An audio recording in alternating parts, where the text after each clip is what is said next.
Hey Ian, you ready? You bet I am. What are we talking about tonight? And talk about guns? If it's not a 30 cal, I'm not in. Jeez, mate, that's not very inclusive. Have you seen Jono? Hey Jono, you ready? Well, God knows where he is, mate. He's probably caught up in the neighbour's wire again. Are you ready to go? Let's do this. Mate, I'm ready. Let's crank it up. Righto then. Welcome back, listeners, to another episode of the Hunters Campfire, where we're going to talk about all things hunting and the great outdoors. And we'll probably throw in a few tips along the way. You want a tip? Say it once, say it 1,000 times. Goats love rocks. Or a few things about deer. Mark, what do you reckon about deer? As a deer hunter, I love hunting pigs. Well, that's about as useful as I expected it to be. Oh, check it out. Here comes Jono. He's being chased by the neighbour's dog. Okay guys, let's get this started.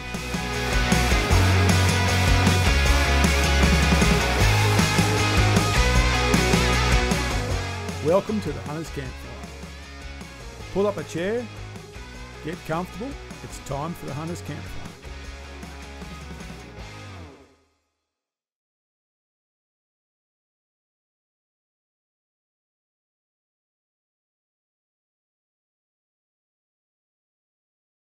Is this 90? 91. 91. Or 2. Hang on. Somebody asked me what we're doing for the 100. And all I could say was, we're not that organised. It's not even been discussed. But it's a big milestone coming up, 100 podcasts. It is. I think we should do a live event. Yeah, I reckon we should do a live event on YouTube Live or whatever it is, or Facebook Live, and actually invite some punters to be in our audience. Okay. You know, like those, this is those flashback TV shows. So tell us when you started. I'm like, well, I remember when I first met Ian. They charge an appearance fee nowadays. Who's that? The prostitute, Cody. Oh no, well he's too expensive. Then he's just talked himself out of the deal. Yeah. All right, very good. If he's going to ask for money, he's going to be sorely disappointed. Well, so yeah. Well, we could, who I'd like to have back on? I'd like to have Ned on. Well, I think Ned back on the Cody thing though, he's kind of indebted to us because we are organising the tactical mankini still. That's free. Okay. That's free product for appearance. Maybe he has to wear it. Now there's on an the idea. Podcast. See, people are listening to this and they're diving into the minds of the Hunters Campfire. Yeah, it started off a bit mankini. And it's a deep and dark place to go, guys. It is. Anyway, so maybe we should try and organise some special guests. Okay, for our 100th. I think that would be a good idea. If you've been listening to us since episode number 1 and you think you're special, we would like to hear from you. Let us know if you want to come on the podcast. It'd be good to have a couple of OGs. The OGs. Again, we've used that term before. We can use it again. All right, let's move on. How's the week been? What's going on? Pretty big week here at Rancho Relaxer. Stuff happening all over the place. Got new gear arriving daily. Fitted that scope onto the Sauer 505 rifle. It's a really interesting system. You just kind of click it on. I'm going to do a video about it because it's really quite kooky. I almost don't believe that it's going to hold zero. So lots happening here at home. As I said, the gear coming into review all the time. The Sauer 505 rifle, I'll be taking it at the range next week. The scope system with the blazer is very, very interesting. I almost don't believe that it will be that easy to zero a scope back onto a rifle, because literally you just kind of put it on and click it in place, and you kind of think, how the hell does that simple system take the recoil of the 308? But it seems to work. So I'm keen to see it. And I'm almost kind of like, have these fear that the scope's going to go fly off the rifle. But yeah, it's literally just clicks in place. It's a little couple of little quick release levers, and there's not even a lot of tension in them. They just lay in place. So very interesting to see how that goes. I don't know how transferable it is to other rifles, but my understanding is for the Blazer and for the latest Sauer 505, that's the kind of rifles the system's been made for. So that's really interesting. Keen to see that. And I'll be having it at the range next week and seeing how it shoots. Jono? Not much, to be honest, although the banter's already starting for the Slam coming up. That's a month away, so I can see the groups have been finalised, and yeah, the banter is starting already. So I'm excited for that. It's going to be good, eh? It's if you watch the Slam series that we put together last year, you'll know what we're talking about. If you haven't, go back 12 months on the YouTube channel, and you'll find a 3-part Slam. We called it the Slam. It was a mini Slam. We went to a property that we'd not been to before, and we gave ourselves a challenge to shoot a pig, a goat, and a deer in one weekend. And the team, there were 2 teams, Jono's team, my team, the team to do that first one, and that was me. That was Team Health. I might as well say it now. Jono still hasn't got over it. Neither is still haven't. Neither is his retarded little friend that joined him. We did call him Team Tard. He couldn't hit a bloody bus at 50 metres with that giant thing. He could hit pigs and he could hit goats, but he couldn't hit deer for some reason. Missing you know the deer. what? My buddy's like that. I don't want to call him out unnecessarily. And if you want to know who he is, he's on the Slam video, so you go and see who he is. But this will be my 5th or 6th outing with Hendo, who I won't name, and he's not managed to knock a deer over yet. He's certainly been in front of them. It just hasn't come together yet. So this year, it's going to happen for Hendo. It's got to happen as we take it out again for 2 years in a row. But talking it up already. I was just going to say, you know what they say? There's no such thing as bad soldiers, just bad generals. Continue. That's right. So the difference between Slam 2023 and 2024 is Team Dutchy joins, which is Mark's team, and we've managed to get him a team of 2, father and son, going to join us. So that'll be interesting. It'll be good to get those 2 fellas in. Been listening to the podcast a bit, sending us quite a few messages of encouragement around the podcast. So not quite sure how it all worked out, but Matthew's wife and her son have been volunteered by her to come hunting with us. So good on her. She's a hunter as well. Just keeps finding excuses not to come out. So that's all right. We'll welcome these 2 into the fold. So Mark will have 2 hunters, and Jono and I'll have our original team. And now that Mark's got Team Dutchy and 2 hunters, we've just got to put the ground rules down. And I'm already thinking he's got to shoot twice as many, otherwise it sort of doesn't count. Yeah. Well, I'll take the CTR and take both 10-shot 2 10-shot mags, and well, take whatever you like. Just start throwing lead. We'll be fine. You'll be fine. So anyway, we'll see how we go. So this year it's a new property. We've not been there before. We're still waiting on details, but we know it's about 14,000 acres, and it's got all 3 animals to chase: pigs, goats, and deer again. So it's shaping up to be a really good weekend. Good fun. Yeah, looking forward to it. Yeah, a month away now. So. And that's one of those areas where the Reds and Fallow cross too. So they'll be quite interesting. And extra points for a red. Yeah. Extra points for a red. Oh, we're just going to start putting these rules down, aren't we? Why are the Reds so special? Well, I don't know. They're not. I'd rather shoot Fallow, but I just interesting that Rowan was talking about, Polarises, and I thought that's a bit odd that he wanted to run them down. But, that's how these things go, I suppose. You can't shoot him, he's got to run him over. We get it. That's it. No, he thinks Hurls has got the advantage because he can cover more ground. That's right. Oh, okay. Well, I was being a team player for all teams and bringing the Polaris for recovery. Good. 14,000 and drive me around, a lot of walking. Yeah, it is. Yeah. All right, so no hunting with the Polaris, just recovery. No hunting. No. Scouts on. Oh, yeah, Come that's pick me up. Yeah, no, we'll have the Zolios as normal.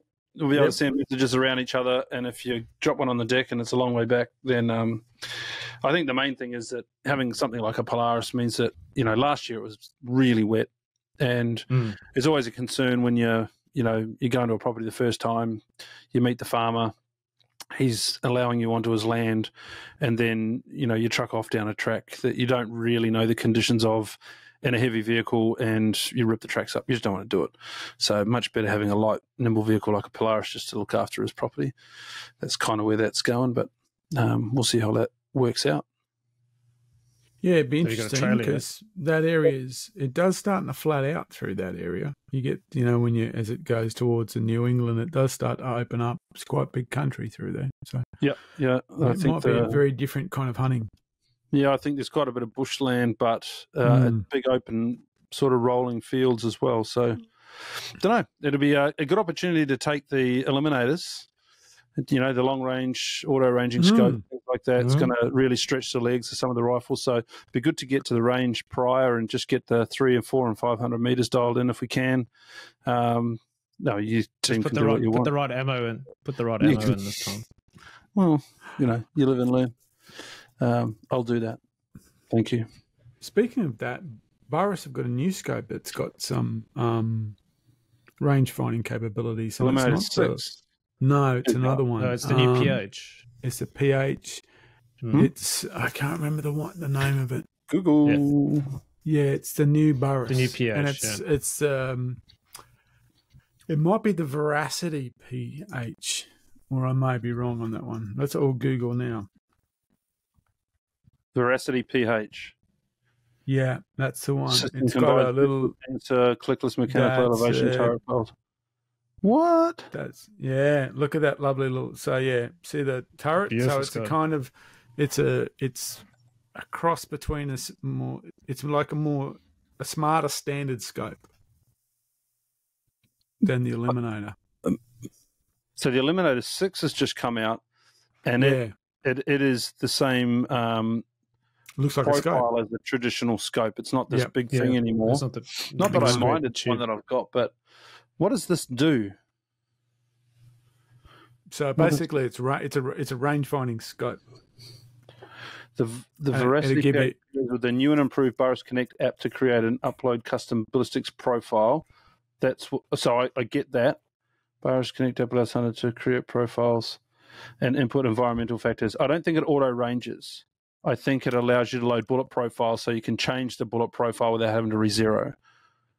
I'd suggest that's what it does. No, I thought it ranged. And I thought the new one ranged. I thought it ranged, and then it gives you for your bullet profile, it works out the drop and all that stuff. Because it says digital heads-up display, wind, MOA. Yeah. And it's got that. So, and you can see it at the top there. It's got 573, 2.7 and stuff like that. Yeah, we'll agree to disagree for a little while because we won't get the answer quickly. But I'm pretty sure what it's going to say is it can give you your elevation, like it can show you all a lot of the details, but you need to input some information in the app. Oh yeah, you got to tell them what bullet you're using to give it the ballistic. And I think you have to tell it the distance. But I don't think it's auto ranging. I'm really interested in this one. Remember when we were looking at when we were at the day that was the other PH. What was that one? That wasn't the. So I think they've improved the PH, but I don't think they've caught up to the. I think the Eliminator remains its flagship product, and this is a. Anyway. Yeah, I'm tending to agree with Ian on this one. I don't think it actually has a rangefinder built in. There's nothing in there that says it's rangefinding. But if you're sitting back there with your phone, you could range it, put the details in, and it'll give you the holdovers by the look of it.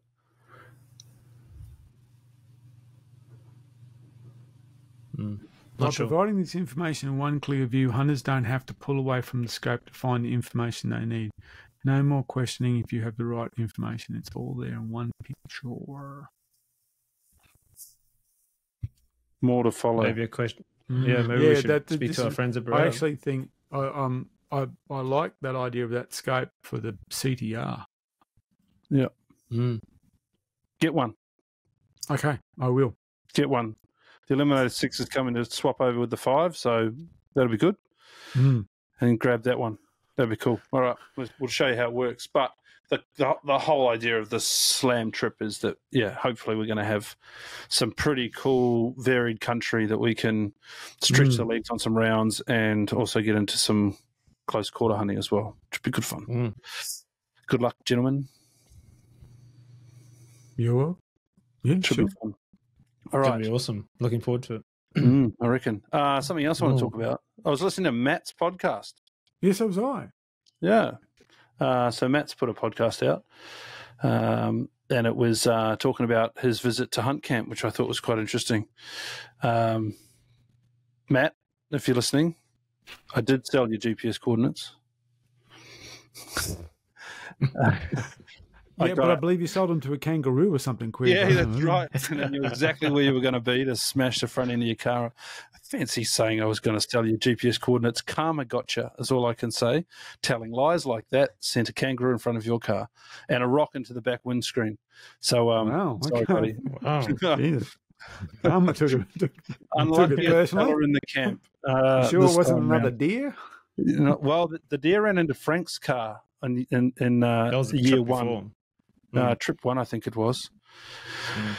Yes, on his way out after not seeing a deer on the trip, one ran in and put a fair-sized dent into the side panel of his vehicle, which is a bit of a shame, but anyway, it's the way it goes. Glad you enjoyed your trip, Matt. Hope to have you back one day. It was good fun. That's all I'm going to say about that. Okay. Legal action to follow.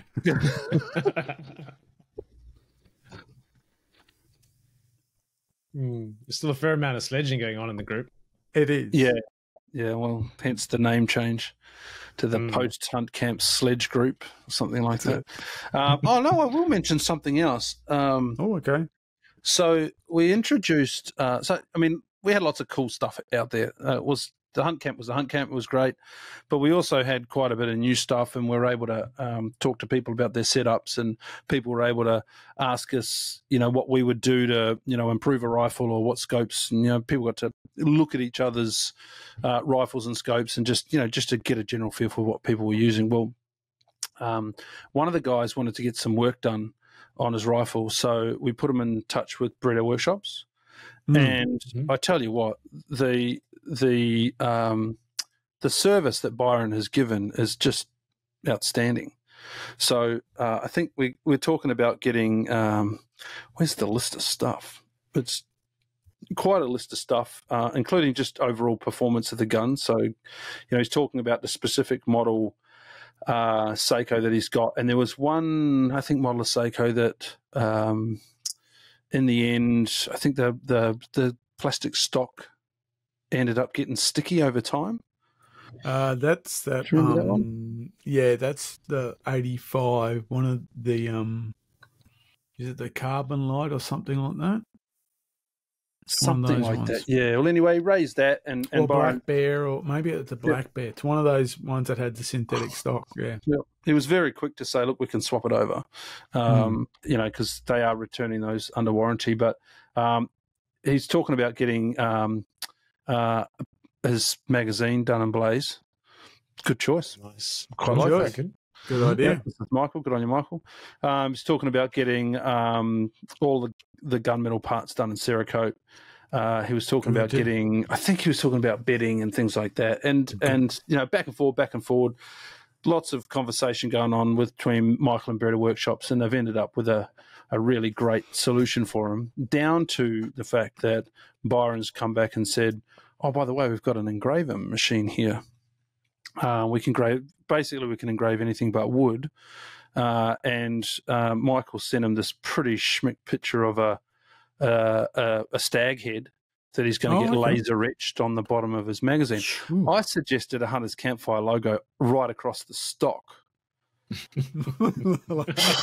like a brand. How did that go all down? rough and burnt. And Yeah. Byron, being quite the serious man that he is, agreed that would look good. So I had to come clean and say it was probably a joke, just in case Michael ended up. And I had this image of Michael, and you can't see me, but just in your mind's eye, think of me holding a rifle up, shooting, and then having this imprint on my cheek of the Campfire logo.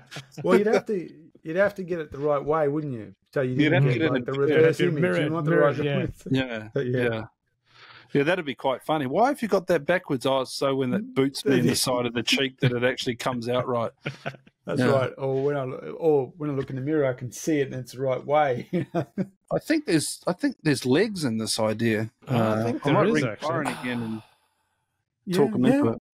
Next there custom is. build, Mark, you can get that put on it. Yeah. Yeah. But I think Byron was pretty keen to help Michael out, and he was going to do a bit of engraving for free for him and get the rest of his stuff done. Gave him a sweet deal. Gave him a really great price, and I think Mock's pretty happy. So I can't wait to see how that turns out. But again, like if you're looking at getting custom work done, or you want to protect your rifle, get it Cerakoted, something like that. Beretta Workshops, doesn't matter whether it's a Beretta rifle or not, they'll take good care of it for you. So. It's worth a look. Absolutely. I mean, they did my I've got an sour. old SKB shotgun, which I'm sending him down to him to do just that. I bought it for a couple $100 as a project, and he's going to Cerakote it because the bluing's really gone on it, and redo the timber. And I'm going to have another little roughy under over. Very nice. Righto. That was all I was going to mention in the preamble. Okay. But it's a extensive and well-considered preamble. Okay. Moving along. So, gear that was used during deer season. And what I mean by deer season is the rut or the raw, depending on where you were hunting and what you were hunting. So let's think about... So the question I will put to you, gentlemen, is... some items of gear that you thought, well, that was a standout, or maybe it wasn't a standout and you think, well, I should probably upgrade or change that. To lead off, to make it a bit easy so you get a chance to think, I've come to the conclusion that my Kuiu pack is too small for hunting while self-filming. It's just, which one have you got? I've got the Venture 2300, which was I think that's a superseded model now. I think they've got like a 1500, a 20, and a 30 now. I don't think they've got a 2300 anymore. It's a great pack. It's just that once you've got a second camera and this and that and batteries and stuff like that, you go, if I'm going to shoot something, it better be a mouse because there's no other room in this bag. So that was it. For me, that was the realization. I did 3 red deer hunts this past raw. First one was as a typical, it poured down rain, which is twice in 2 years in a row now. But I did shoot a deer on that first. I made a decision I was going to shoot the first stag I saw so I could get home. Broke it up and got it home, but realized the pack was a little bit stretched. Second time I went up, the deer were roaring their heads off, and I got lots of great video, which I posted some of it already on the new camera. But, the 2-camera rig, great for videoing, but just ran out of space. And the third time I went out, I looked at deer, but I didn't shoot anything because I wanted to shoot one of the stags that I saw in the middle hunt when they were roaring, but couldn't find them. So I'm going to go up again and have a look. But, yeah, that was for me, the realization that pack has kind of reached its limit if you want to do good self filming while you're hunting and have your gear and also be able to haul meat. So I'm leaning heavily towards the Tatonka modulus in a 30. I reckon I'll get everything that needs to be in the bag in the 30. Anything that I can put on the frame, I'll attach to the frame, and I'll still have haulage if I need it. It's a good choice. That's my kind of thinking. Good pack, very good pack. Yeah, I'm leaning more and more towards it. I really like the Kuiu pack. It's a good pack. I'll probably. It's got its place. I'll probably give it to the boys or something like that. But it's just not going to make it to the web shop. I don't know. I might keep it in house for my eldest. Nice. So we talked about it last podcast that I was trialing that Tatanka Modulus with the 30-litre pack on it. And I highly rate it. And we spoke about it in its capacity for meat hauling. If you have a look at the video we chucked up on it, it shows how we broke down an entire fallow buck, put it in the Huntec game bag, which is another bit of gear that I'll probably talk about.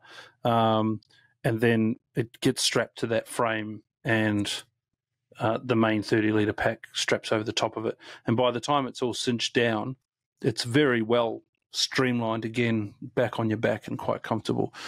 The thing that I didn't talk about was, how well it carries other stuff as well. So the 30-litre pack is quite small. It is just 30 litres. But if you're not having to reserve space for carrying deer parts, then 30 litres is quite a bit. Also, if you're hunting wet weather, being able to put your wet weathers, I use a Swazi jacket, an anorak, Swazi anorak. It's quite a large jacket when it's all rolled up. And if you're in Samba country, something like that, I remember when I was doing my Samba hunts, I was always leaving camp either wearing my wet weathers or I would definitely be taking them with me. And they can take up quite a bit of bulk room. They may not be heavy, but they're bulky.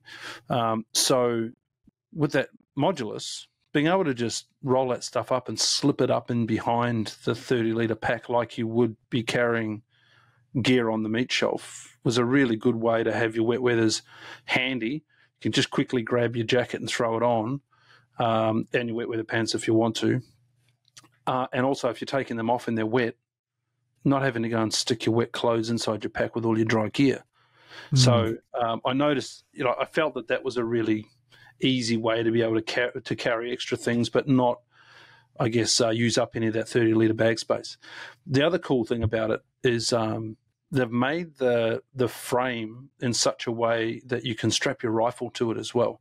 So it straps down the center of, you can put it on the side if that's your preference, but it goes down the center of the frame. It's actually designed to be carried upside down with the barrel facing downwards. It's got a little V cutout that's designed for the barrel to go down through, then catches the stock.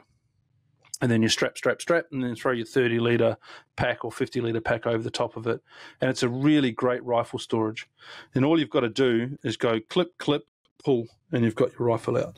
So it's quick access. So they've really thought a lot about all different types of hunting with that pack. Now, I'm the same. I've got a Kuiu Venture 3000, so we talked about that last time. It's a 50-litre pack. It's a great pack, but 90% of the time it's cinched down, and it was just ready for me to put meat into it. I love the fact that you don't have to put, weepy, bloody, stumps on, once you've cut them off the frame of the body. Even if you're going to put it into a bag that's going to seal that off from getting messy in your pack, then you're not letting it breathe. It's potentially going to get sweaty, depending on what time of year you're hunting. That's going to be a bigger problem than others. But, they've put a lot of thought into it. So, I just thought I'd mention those other couple of things that I thought were really good, and it'll probably help you make your mind up even more, Mark. Yeah, look, I won't be strapping the rifle to it most in because I just don't like doing that. But I would like to be able to strap a tripod onto the side there, which is what it is. I've created this kind of shooting stick camera thing that I want to try, but for the big camera, there's a tripod, and that's what I want to do. I want to be able to put that tripod on there, so when I want to grab the big camera out, it's ready to go. And I like how there's obvious space between the 30-litre and the frame to put things like tripod on there. Yeah. So I'm keen to give that a go. I'm really interested to see the 50-litre. Well, it would probably, I suppose, take up the whole frame. the whole frame, frame. and maybe the 70s, this whole frame, but wider, wider Not to say again. I need the 50, but I'm interested to see how much bigger it is. Their rumor is that they are very generous with the sizing. So 50 litres, 50 litres should be 50 litres, but by the time it all expands out, they can be quite big. So anyway, it's worth a look for sure. Yep. I'll touch on those Huntec game bags while I'm at it, because I mentioned them a minute ago.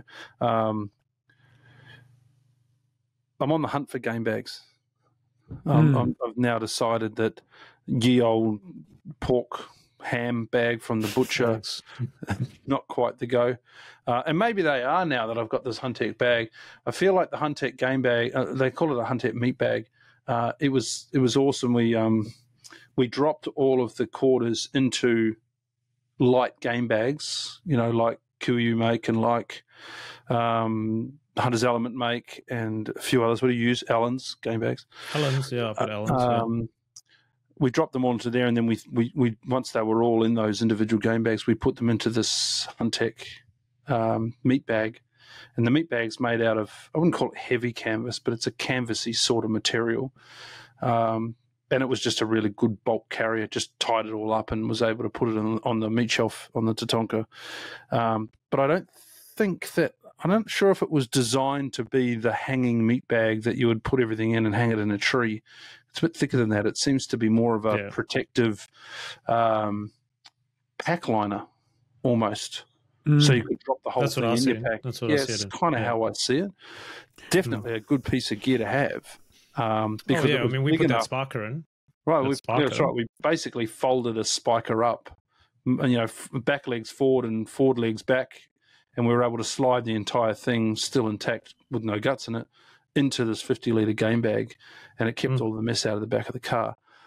Also made a pretty good ground sheet for all my gear when I was, pulling knives out and various different things and helping some guys butchering up.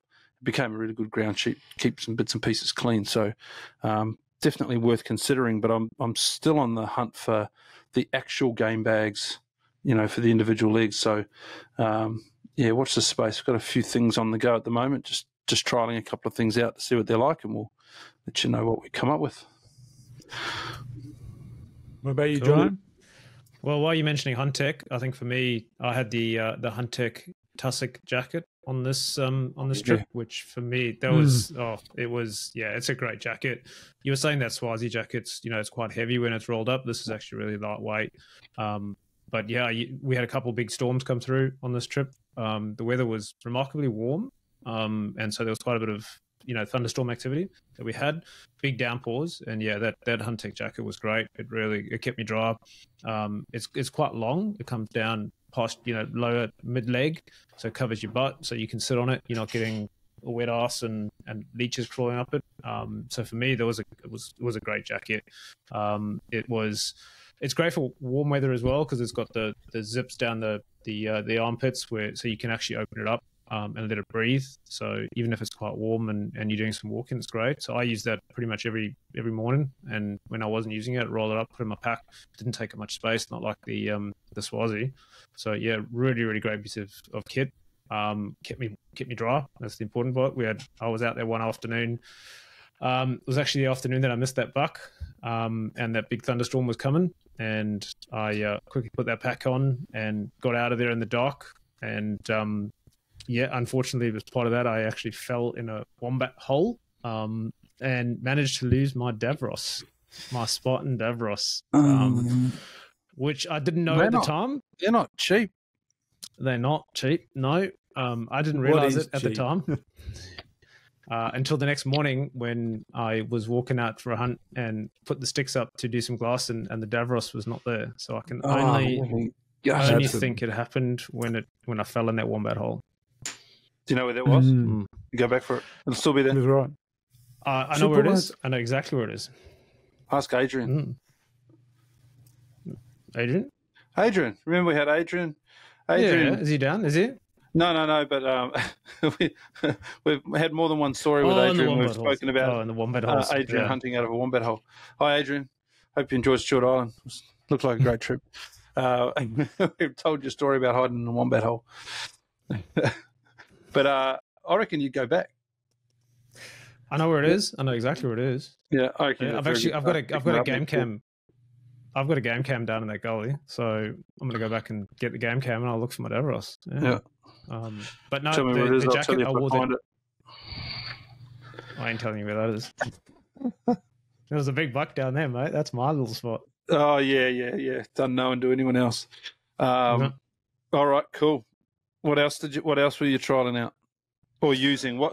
So much of trialing out, but what was another piece of gear that you were using that you were impressed by? I guess. Oh, so we spoke about it on the last podcast. Those Grisport or Grisport hard country boots that I got from Valhalla. They were bloody awesome. So I said on the last podcast, I don't typically wear a hard boot, but I think it was really wet on this trip, and with those leeches, it was really great having that mid ankle boot, that mid shin boot. For me, they were standout. They were awesome, and the fact that I took them out of the box on day one, put them on, didn't need breaking in. They were an awesome boot. I really rate them. And yeah, looking forward to wearing them on the slam actually, because I reckon they can get me nice and dry. Didn't get any wet feet in those storms. And with the mud that we had in camp, it was nice having a bit more height. So yeah, really impressed with those. Yeah, interesting to see how they go over the year. Whether they hold up or not. I had a couple concerns when I first put them on about some of the stitching areas and where the joins in the rubber was. But from this last trip, they actually held up really well. Yeah, what do they call that? What do you call that band that goes around the toe of the boot? I don't know what that's called. The protective band that often goes around it wraps around the toe of the boot and protects from scuffs. Yeah. There's a name for it. Anyway, let's call it that. Let's call it the protective. But it actually joins in the middle. Yeah, so the band actually comes together in the middle of your foot in the front. Which I thought looks like it's going to split, but I mean on this trip it didn't. So yeah, we'll see how it holds up over the next couple of trips with some good mileage under them. It's like plastic welded seam or something, isn't it? It's rubber or something where it's been melted together. So I thought that was a bit odd. That's in the front of the foot where you're going to be stubbing your feet and kicking rocks and things like that. So we'll have to see how it holds up. But so far, impressed. I think they're a great boot. They're lightweight. They're not expensive. But yeah, I think they're a great boot. They did look good for sure. I'm just so impressed how you can buy a pair of hunting boots now and not have to wear them in. Gone are the days of getting your good old GP boots issued or from secondhand ones from army disposals and having to put them in hot water and mold them with your feet, things like that. You just don't have to do that anymore. So that's brilliant. Yeah, good. While you're talking about boots, I was lucky enough to get a pair of lower ranges for the trip. Again, they came in the box, opened them when we got to camp because I didn't have time to get down to Brisbane to pick them up, so someone brought them for me. And again, same deal. I mean, I don't have to talk too highly about Lower because everyone knows Lower is a premium boot. But I was concerned. Two things I was concerned about.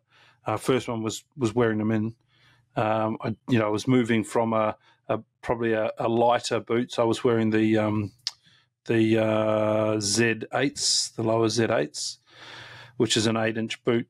It's that what do they call the material? Nubuck leather. Nubuck leather. It was a lighter sole. It had more. I got the boot because it was a more flexible sole and it gave a bit more feedback when you were sort of bush hunting. You could feel 6 underfoot. So it was a bit of a combination between, it was definitely a good rigid hunting boot, but I wanted it to be a little bit lighter.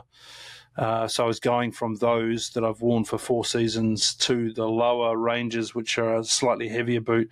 And I was concerned that the heavier boot was going to need some wearing in. But again, just wasn't the case. Straight on the foot for a week. And I think you raised it last time, Jono, that the testament to a good boot is coming back to camp and not needing to pull them off your feet. You've been walking all day in them, and you can just carry on your life around camp with the boots on, not having to pull them off.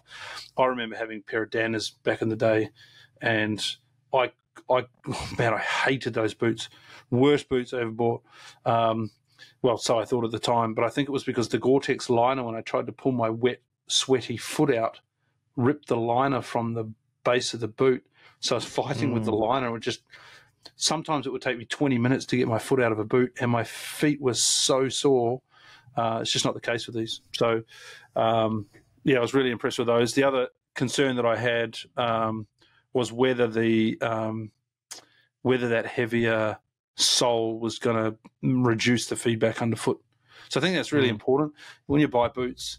You gotta. If you go down, like we talk about Valhalla, if you go down to Valhalla and want to buy a pair of boots, they'll talk to you about the main use application for them.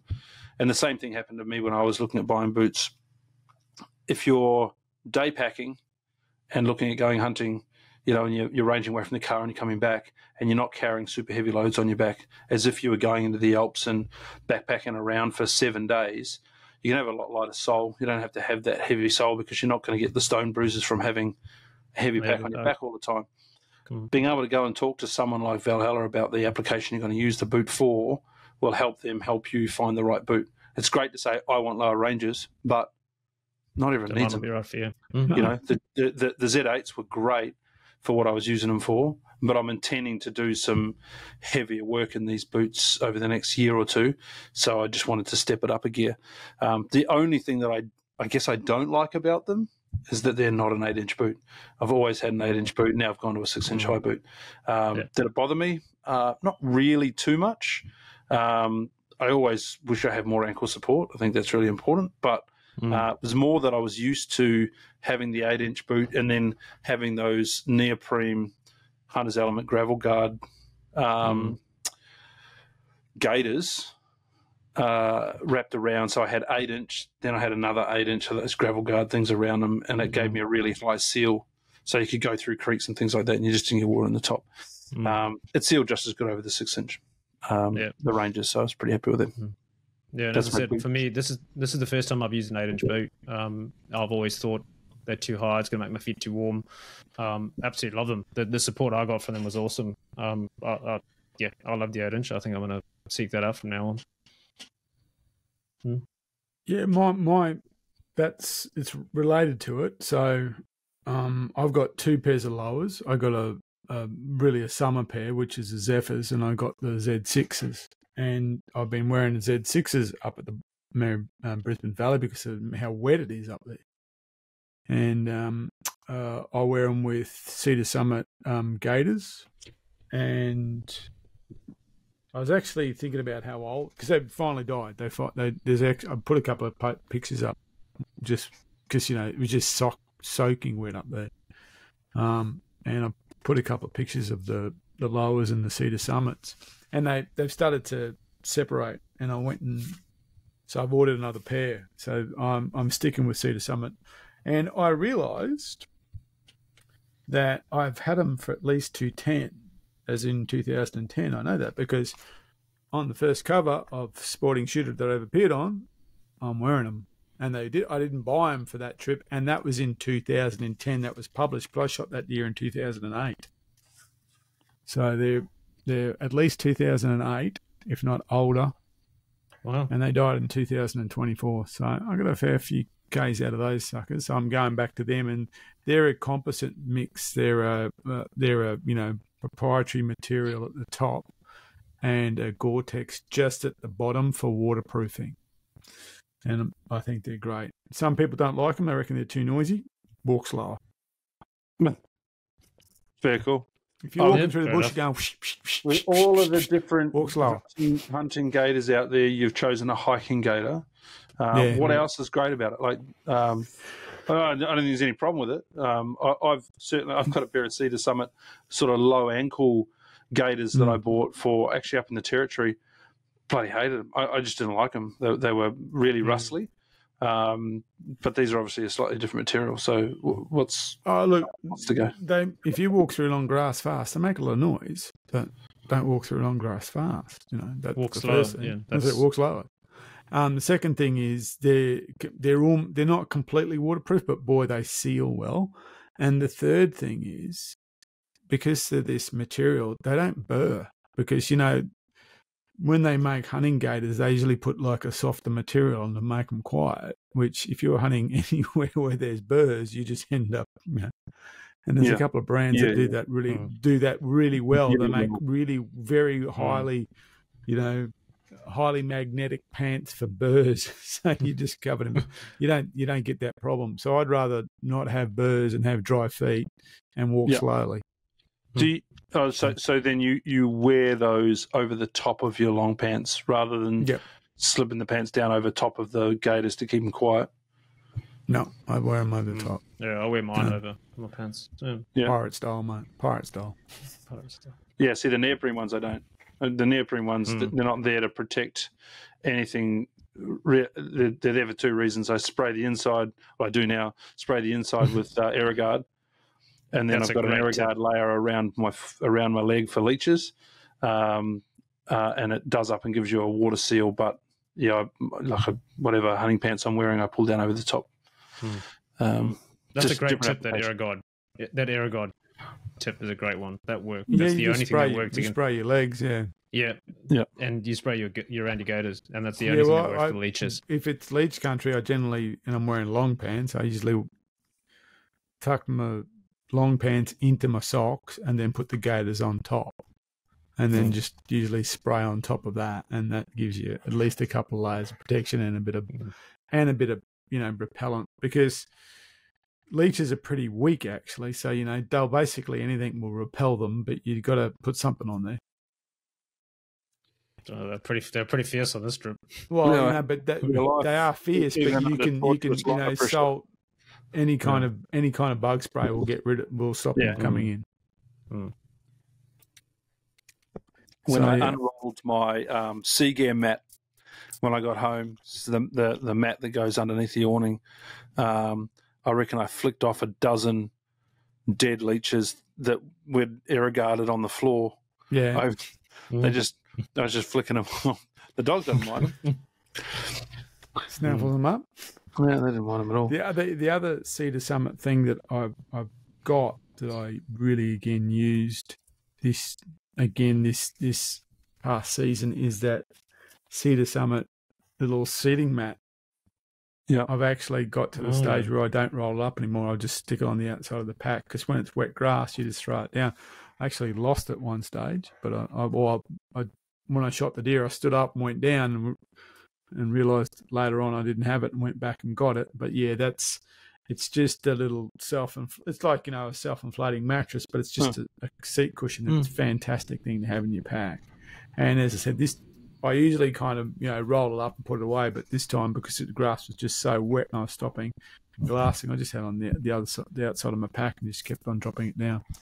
That is a really, really handy thing to have. And in the cold, it does work as well, because when we hunted Nundle last winter, my boy was freezing cold just sitting on the ground, so I gave him that mat. Jono bought a couple of those. They weren't. I don't think they were Cedar Summit ones. Where did you get those little mats from? They were just ones of Amazon actually that I got. Yeah. So and it stayed rolled up and on the table in my camp. I didn't take it out because I didn't want to stuff it in my bag and have it take up the space, because it was rolled up. They were, they weren't huge, but it was all space. Thinking about it after the fact, I should have just unrolled it, turned it into the seat that it was, and slipped it in behind the 30-litre modulus between the pack, and it would have been perfect. That's what I was doing. So, I was just strapping it to the outside of the pack, just leaving it open and just cinching it on the outside of the pack. As soon as you stop, pull it out, sit down on it. You see the guys on Gritty, that YouTube channel, Brian Call. They often use one of those as a slightly elevated pad for their tripod or their bipod rest. They crawl up and use it as an elbow rest or a something rest when they're doing their long range shooting. Yeah, one of the guys, I can't think of his name. It's his own brand. Oh, is it? The other main guy. Yeah, the guy with long hair. Yeah, long hair. Yeah, it's his mat, and it's a seating mat. He uses it for rifle rest. He uses it for lots of different things. You'll see him use it for lots of different things. Yeah, the only thing that's put me off about ever even considering them is, I love their stuff. I think I really enjoy watching their YouTube channel. If you haven't seen it, I do too. Brian Call Gritty. they don't do they don't do a whole lot of audio work in their edits, in that they keep all of the rustling of everything in there. Like you notice it a lot. They got their microphones are really tuned into twigs and grass rustling and things like that. And when I saw them using that mat, he's crawling along with this mat and it's making this enormous amount of noise. I just think it's high gain microphones. It's got nothing to do with how noisy it actually is. Yeah, right. But they did comment once that they left all of that sound in there just so people could hear it. But it's interesting. They've actually set up 2 YouTube channels. So there's Gritty Films or something like that, and the other one is it's podcasts and stuff. So they've split them. So there's 2 there now. So the new channel is showing their older stuff, and I think the films is their very latest stuff or something like that. We've got another one as well. It's like a Patreon that you don't have to pay for. It's another video social media channel. I can't remember what it's called. It's something I'd not heard of before, but it's just a place that you can go that they don't have to worry about censorship, because YouTube is clamping down on, as we know, you put the wrong word on something and all of a sudden you can't publish Germany's a video. Knocking. Oh, bloody The hell. EU knocking. Yeah, that's right. You know, your product goes out to the world and someone in Germany doesn't like a word you use and all of a sudden it's blocked. So, so they have another channel. So I'm interested to go and relocate that. I'll go and find it and I'll let you know what it was. Is it not a YouTube channel? It's not YouTube. It's another video sharing platform that doesn't have Vimeo, is issues. Hey? Is it Vimeo? No, it's something I've never heard of before. But they encourage people to go over to see their full range of content, not their censored versions. So we've talked about packs, and we've talked about boots. Anything else, gents? Well, funnily enough, I'm going to raise this thing first and not Mark. Knives. Oh. So I use... Feel a little bit a Bark River knife. It's a little drop point. I love it. It's a great knife. I sharpen it every time, before each trip, and it holds a good edge. It's got a heavier blade. I'm not going to say heavy. It's got a normal size blade for a hunting knife, and it's cut up heaps of deer, loads of deer, and I like it because the way that I butcher. When you're hocking, going around knuckles and things like that, you can get around and do that. You do scrape the edge on a bit of bone from time to time. You don't destroy a knife.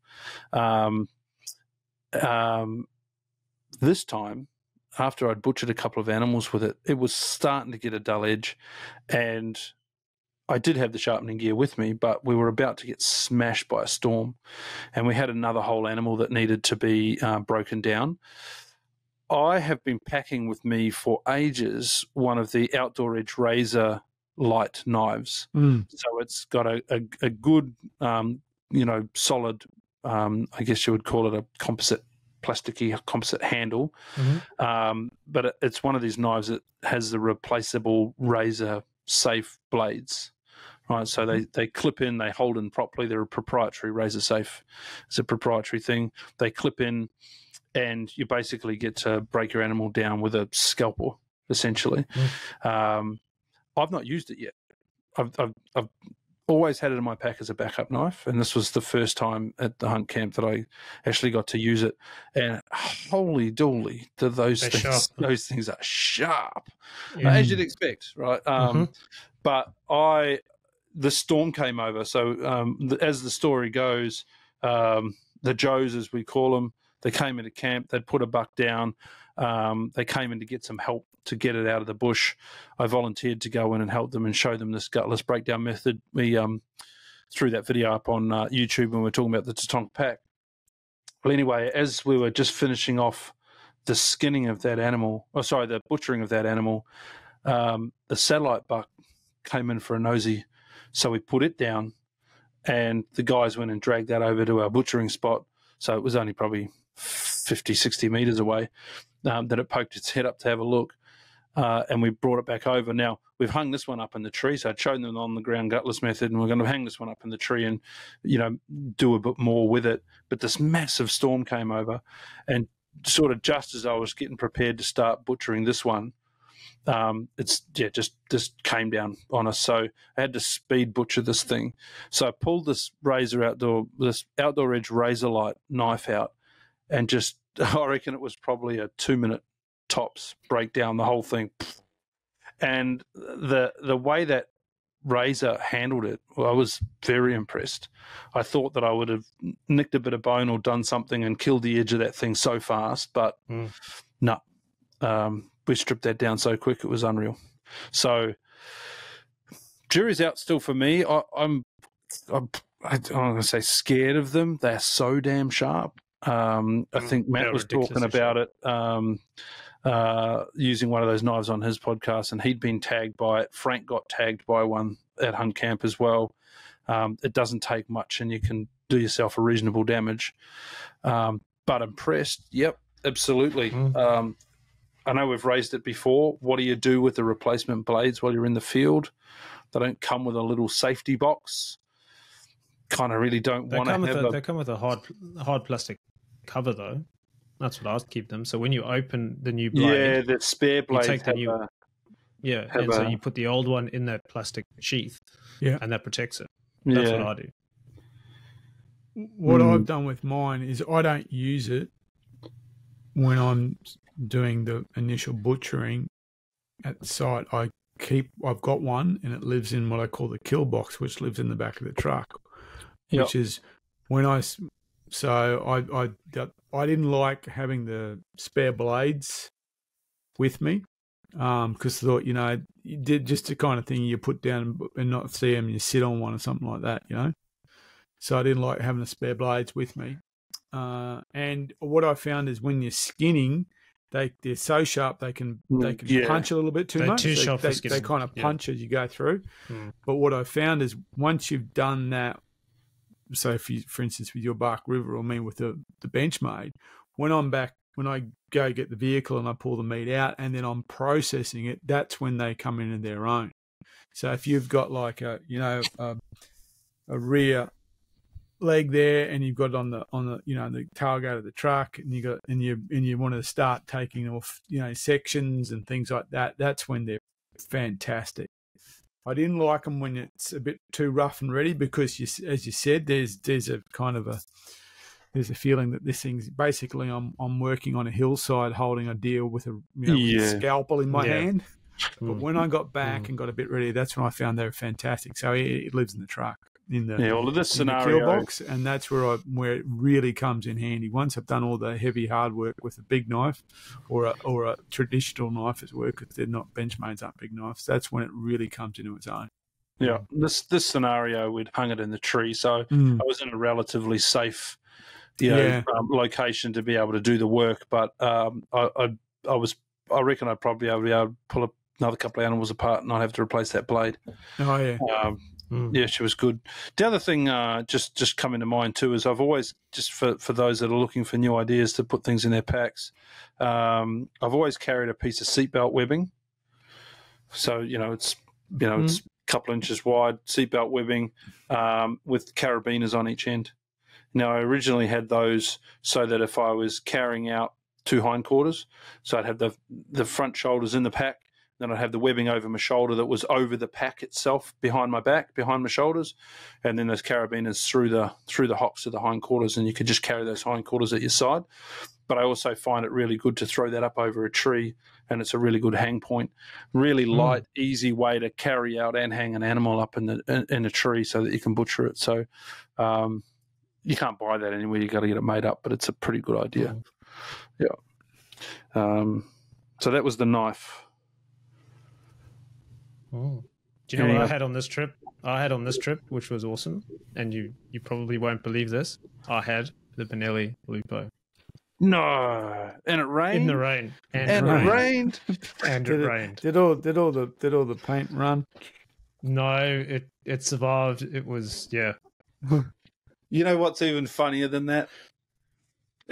You know what I found quite enjoyable about the camp, and I know this episode's not about the camp, but one of the things I found quite enjoyable was you'd go and have a chat to the guys as you're walking around, and they'd bring up stuff we'd spoken about on the episodes. Right? Yeah. You're like, oh shit, I forgot. You know, you forget sometimes that you sit down and you have these conversations, and then people listen to them and people remember this stuff. So I was over at the Joe's camp, and it was pissing down with rain. And we're talking about the rain, and I think Paul said, "Well, that's Jono's hunt done." I was like, "Oh yeah, far out." Of course, we air this stuff, don't we? Yeah, that's right. We talk about this stuff. But anyway, so I took the Lupo. It's the only rifle I took. I carried it in the rain, in the mud, in the hail. It was absolutely fine. No, it did hail, but I did learn something from the Benelli, where it says on the bolt, "Press here." Do not press here. Yeah. Oh, okay. Is that it actually is it? The bolt goes boom. That's a disassembly part. Yeah. So why on earth would you give a bloke an item that says don't press this button? Right. Press here. It doesn't even say don't says press here. Yeah, it says press what does here. It do? So we finished a hunt. We came back to camp. Sorry, we're sitting back at the truck. Sitting by the truck, yeah. Sitting by the truck, and I'd take the bolt out of the rifle when I put it away, and I'm sitting there looking at it, and it says press here, and I'm like, I wonder what this does. It went, and the thing just popped open. Oh Jesus! So yeah, I worked out what needed to be done, but I wasn't 100% sure. But we were very fortunate in that we had a gunsmith in camp, and so yeah, I took it to Mr. Proud, and I said, mate, can you please have a look at this? And yeah, it took us 5 minutes, and we got it back together, and it worked fine after that. So where it says press here, do not press here. Press here. A bit of tape over it. Talk about stuff you lost. I've lost really sadly on my knife sheath. I've had this little steel. And it's this little tube, and the steel goes inside it, and you twist it on, and then you can take that off, and then you turn it around and you put it on. You've got a good... I left it in the bush after probably 10 years of using that thing. I'm so bloody annoyed. Anyway. I lost my bush edge rifle scope. And I kind of know where I lost it too. The cover. I kind of know where the steel is too. Yeah, and you know where the Davros is. I know, yeah. Because then so next trip's a recovery. I sat down the glass, and then I started seeing the deer, and then I saw the stag, and I remember I took the scope cover off, the neoprene scope cover off, and I must have just put it down next to me, and then I started the approach. And it's I kind of know where it is, but of course it's green, and it's green and brown. It's so much two rain shades. as well. Yeah, it's like I went back there and went, okay, it's around here somewhere. The other thing I did lose, which I found, I lost them twice, is the DJI lapel mics. Lost them twice. Found them twice. You know how you find them? What you do is you don't panic. You go back to where you think you lost them, and then you get your camera and you start talking into it and looking at the little bar that shows signal. And when they get so you go, higher and higher. Hello, and you keep looking. And when it gets stronger, you keep moving towards a stronger point until you're standing on top of it, and you go, there it is there. And the little green light, and then you can see the little green light. Yeah, so twice I had that happen. And both times I managed to find it. Just was doing, okay, it's here somewhere, and just started walking around, talking to myself in the paddock until I'm watching the little sound signal strength, and it got stronger and stronger until I found it. So I'm putting little lanyards on them this time. Ian's wondering where his are now. Yeah, I'm putting a little that the clip. I'm going to put a little lanyard through that and put it through something, so if it pops off, at least it doesn't disappear, because what you should do is remember to plug if you them in. lose those things, you can't replace them. That's it. Then you got to get a whole new system. Just remember to plug them in. That's all. I have a question. Yeah. I'm going to talk about one more item, but before that, go ahead. I have a question. So I'm holding up the Steiner Predator LRFs. Awesome binos. Love them. Really glad I've got them. They are taller than the normal. Yes. They're like they got a rangefinder and bolt them onto a sort of binoculars. Yeah. So they're a little bit taller, which means that my bino rig that I really loved, which was the twin needle bino rig. These fit, but there was just not quite enough room.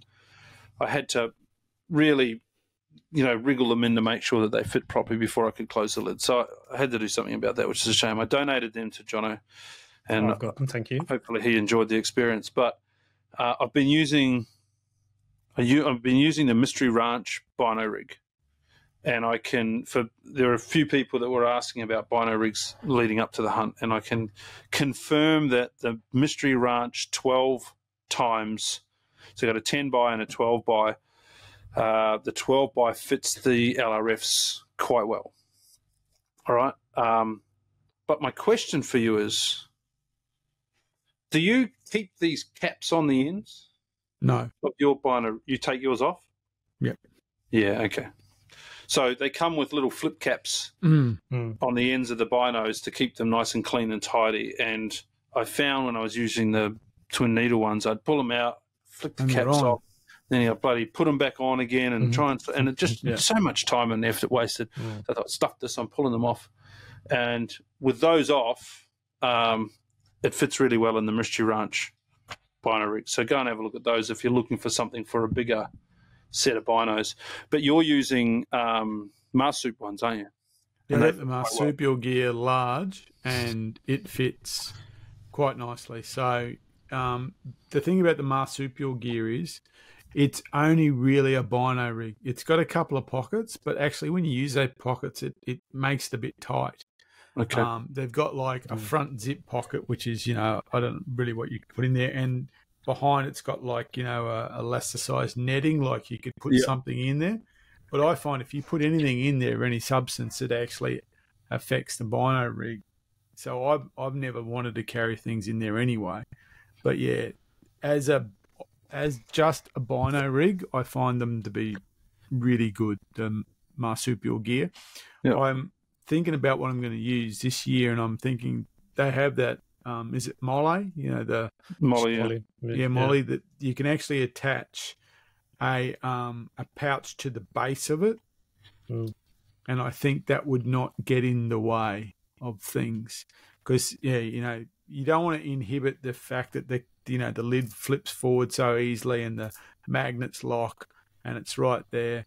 And with the Steiners, because the Steiners have got those little proprietary split eyepiece, the little rubberized eyepiece things on the Steiners, the eye protectors. Oh, the flip up the things, little shrouds. Yeah. You don't want anything that's going to interfere with them. And what I usually do in the bino rig, when I'm walking and glassing, I usually fold those little eye shrouds down. And when I'm going to sit and glass for a period of time, then I'll open them up and they make it a lot more comfortable. But yeah, you don't want anything to annoy you when you glass. You don't want anything. I don't think people glass enough. Yeah, you don't want anything to inhibit it. Anything gets in your way is going to stop you. Because the thing about glassing is, again, it makes you walk slower because you're stopping. Yeah, and I 100% agree. And that's why, as much as I didn't want to do it, I had to move on from the twin needle one. And I contacted Twin Needle to find out whether they were making a bigger version. And unfortunately, their new version that's coming out is no bigger. So I didn't have a choice. It was either change the binos or change the rig. And I quite like the binos too. So the Mystery Ranch one, they've got 2 side pockets and they've got 2 little front pockets. I find that they call it a 12 by or 12 times. I think that's for the 12 by 42. 12 by 50s. 12 by 50s. The big ones, yeah. Yeah, so they fit those. So there's a bit of sideways space in there, so I could quite easily stick my mobile phone in there with the binos, which was quite good. On the side pocket, I put my Spartan bipod on one side as well. And my wind checker on the other. And I had still 2 little pockets up the front that I could put a bino, lens cleaner or something like that in there if I wanted. So it seems like a pretty good rig. It's certainly comfortable to wear. I don't know if it's just because of my frame, the depth of my chest. There seemed to be a bit of an air gap here just the way it's sit on my chest. So I'd be interested to see how it sits on somebody else's, but it didn't bother me. The magnets certainly closed and everything was well contained. For the first time ever, I decided to use the included straps that go onto your bino and clip on to the rig, I like just those. in case. I've never used them. No, I use do them all like the time. Does the twin needle ones come with those? Well, they may have, but I got the twin needle bino rig off Hobbsy, who imported them into Australia, and it was second hand from Hobbsy, so I don't know. I can't imagine. That's the one thing I didn't like. Yeah. Well, can you see anywhere that they would attach? I think there's two little loops in there. Yeah, I think there is. Yeah, I might be able to they're take the great, ones off my other ones. So many times, you know. Well, that's what I found with mine, with the twin needle. If I was bending over, sometimes they'd pop out because of a bit of weight behind them. So yeah, right. I didn't find that at all. They do. If you where they've saved me is like, you know, you've shot an animal and you go down and look at it, and especially if you start work and you got that thing in your chest, the glasses in the guts, so it's caught them before it fell in. Yeah. The thing that annoys me about those things, you know, it's happened when we were out hunting, Mark, when we went to Hobbs's place. It's like, give us your binos. I've seen something, and you've got to bloody go unclip and clip them. Doesn't matter. Keep them. That was my problem. But no, have a look. Good product. That's all that was on my list. Well, just talking about binos is one of the challenges of the Steiners is the fact that if you want to tripod mount them, traditionally you've got this little thin blade that you remove that front knurl off the front of the binos, and it exposes a thread, and you can screw a thread in there, and then you've got like a tripod mount that's very unobtrusive for binoculars. That on the Steiners, that front dust cap actually is where the battery sits, so you can't use that. And so the only option that I could see for a while was these kind of like elasticized cradles that you put the binoculars in, and you have like a Velcro strap over the top. And they work, but they don't work all that well. I've discovered a new one, and I've ordered it, and it just clamps onto one barrel of the binocular. So it's not that thing, but that's the idea. So it clamps onto the barrel, and it has a little tripod mount. So I want to see how they go. Yeah, Spartan do one like that. Spartan do one that fits on the barrel and then attaches to the Davros or whatever you've got. Yeah, so this one. So you could actually kind of, you could have this ready to go, and you just click it, you just attach it to the barrel, and then you put the binos on the tripod if you were going to do some long-term glassing. How catchy is that going to be on the bino rig? Or is it creating? No, I wouldn't have it on there all the time. Oh, you wouldn't? It'd be something I have in the pack, because I wouldn't, The glassing session, you stick it on. I don't like that idea. Again, it slows it down. I think I wouldn't have them on all the time. It would be way too catchy. It's got to be a relatively large size clamp to hold a set of binos by just one clamp. So it's just something you put in your pocket or put in a little pouch on the pack and just take it out. That's I'm going to give that one a go, because I do like glassing with those binos over a period of time, and I thought it'd be good to actually have them on the tripod. Yeah, that's probably a good setup to have for the slam trip, eh? I think so. Yeah, especially if it's more open country, you're going to be doing a lot more glassing. The other thing I want to try and get is a phone scope.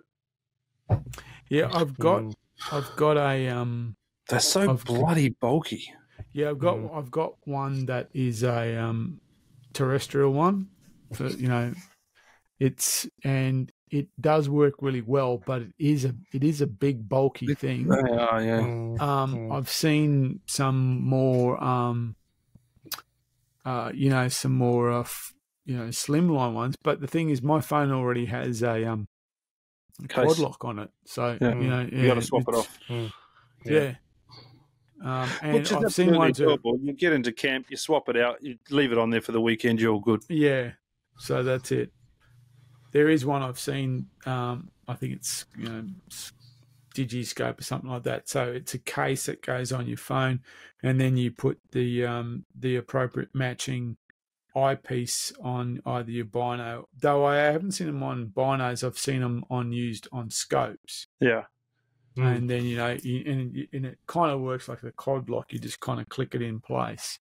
The one I've got, it's actually one that can go on any kind of optic, and it's 3 position it moves across the 3 axes, but it's a big bulky thing to have.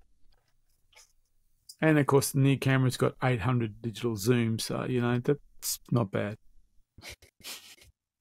I mean, I saw a deer at, I was getting clear video footage of deer at 700 plus meters, so that kind of does help a lot with that. Cool. Last bit of thing for me was ammo. Scott using the Scott orange. said we want you to start using Norma. I said, okay, sure, not a problem. And I've got these Norma Oryx in 180 grain and a 3006. Took them to the range, set them at 200. On the box, it says, be 2.3 inches high at 100 will give you 0 at 200.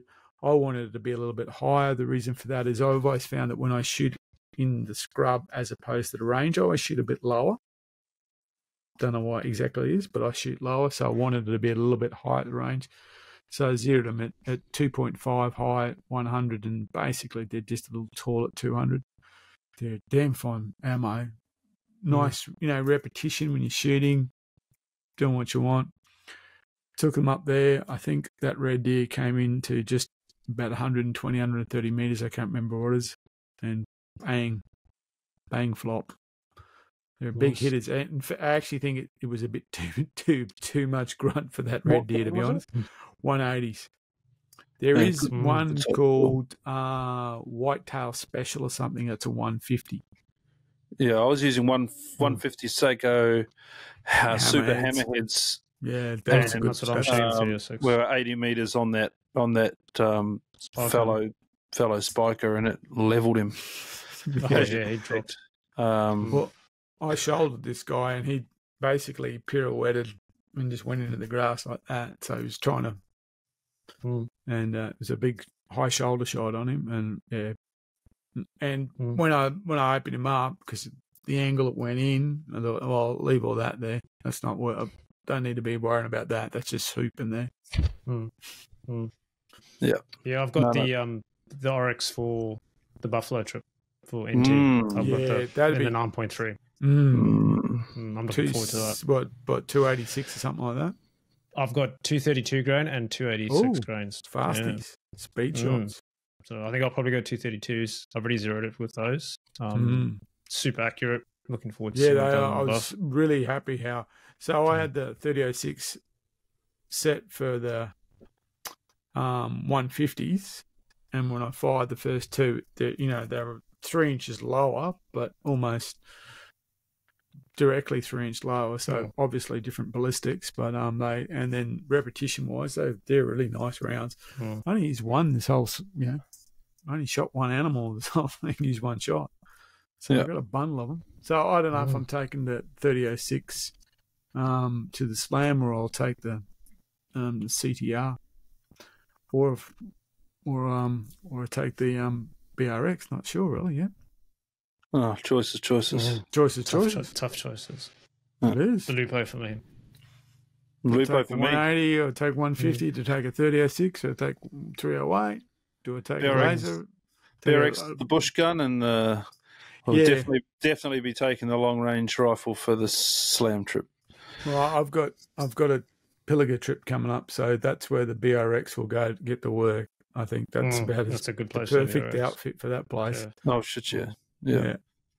Keen to do a summer trip later in the year up there. I think it'll be good. Or out there. I'll be keen. I'll be keen for that. All right. I got nothing else. We'll call it a Oryx night. ammo. The Summit gear.